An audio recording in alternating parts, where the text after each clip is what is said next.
He found another jar of creamy stuff labelled hair remover. Smear it on your legs, it said, and allow to remain for 5 minutes. George tipped it all into the saucepan. There was a bottle with yellow stuff inside called Dishworth's famous dandruff cure. In it went. There was something called Brilladent for cleaning false teeth. It was white powder. In that went too. He found another aerosol can, Nevermore Pumpkin deodorant spray. Guaranteed, it said, to keep away unpleasant body smells for a whole day. She could use plenty of this, George said, and he sprayed the entire canful into the saucepan.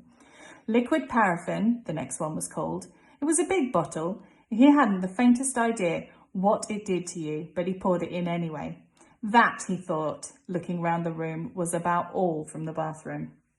On his mother's dressing table in the bedroom, George found yet another lovely aerosol can. It was called Helga's Hair Set. Hold 12 inches away from the hair and spray lightly. He squirted the whole lot into the saucepan. He did enjoy squirting those aerosols. There was a bottle of perfume called Flowers of Turnips. It smelled of old cheese. In it went. And in too went a large round box of powder. It was called Pink Plaster. There was a powder puff on top, and he threw that in as well for luck. He found a couple of lipsticks. He pulled the greasy red things out of their little cases and added them to the mixture. The bedroom had nothing more to offer, so George carried the enormous saucepan down the stairs again and trotted into the laundry room, where the shelves were full of all kinds of household items. The first one he took down was a large box of super white for automatic washing machines. Dirt, it said, will disappear like magic. George didn't know whether Grandma was automatic or not, but she was certainly a dirty old woman, so she'd better have it all, he said, tipping in the whole boxful. Then there was a big tin of Waxwell floor polish. It removes filth and foul messes from your floor and leaves everything shiny bright, it said. George scooped the orange-coloured waxy stuff out of the tin and plonked it into the pan.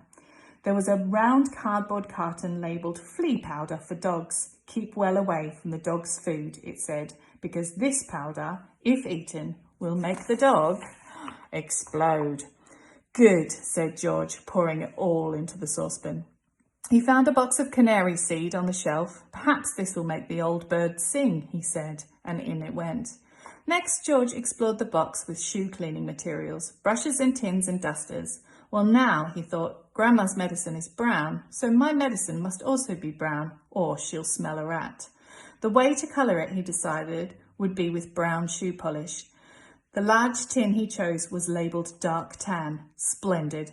He scooped it all out with an old spoon and plopped it into the pan. He would stir it up later. On his way back to the kitchen, George saw a bottle of gin standing on the sideboard. Grandma was very fond of gin. She was allowed to have a small nip of it every evening. Now he would give her a treat. He would pour in the whole bottle. He did. Back in the kitchen, George put the huge saucepan on the table and went over to the cupboard that served as a larder. The shelves were bulging with bottles and jars of every sort. He chose the following and emptied them in one by one. A tin of curry powder, a tin of mustard powder, a bottle of extra hot chili sauce, a tin of black peppercorns, a bottle of horseradish sauce. There, he said aloud, that should do it. George, came the screechy voice from the next room. Who are you talking to in there? What are you up to? Nothing, Grandma. Absolutely nothing, he called back. Is it time for my medicine yet? No, Grandma, not for about half an hour. Well, just you see you don't forget it. I won't, Grandma, George answered. I promise I won't. And that is the end of our chapter. So, you should have been thinking, why is it important you never ever play with medicine? The answer to that, I would hope you'd be able to give me, is that it is super dangerous. Okay, medicine is something that you do not play with. And like we said, this is a make-believe story. It's not something that you should do. Our other question is, can you list 3 things that George found around the house to put in his medicine?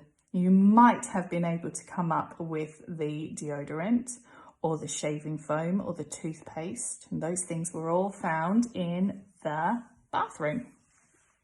You might have come up with some perfume and powder from Mum and Dad's bedroom, or you might have thought about some of the things from the laundry room, like the washing powder. And whereabouts did the hair remover come from? It came from the bathroom.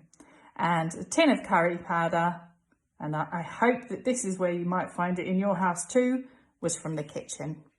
I enjoyed that chapter. It's really interesting to find out all the things that George has got around his house to go with the medicine. I wonder what's going to happen next.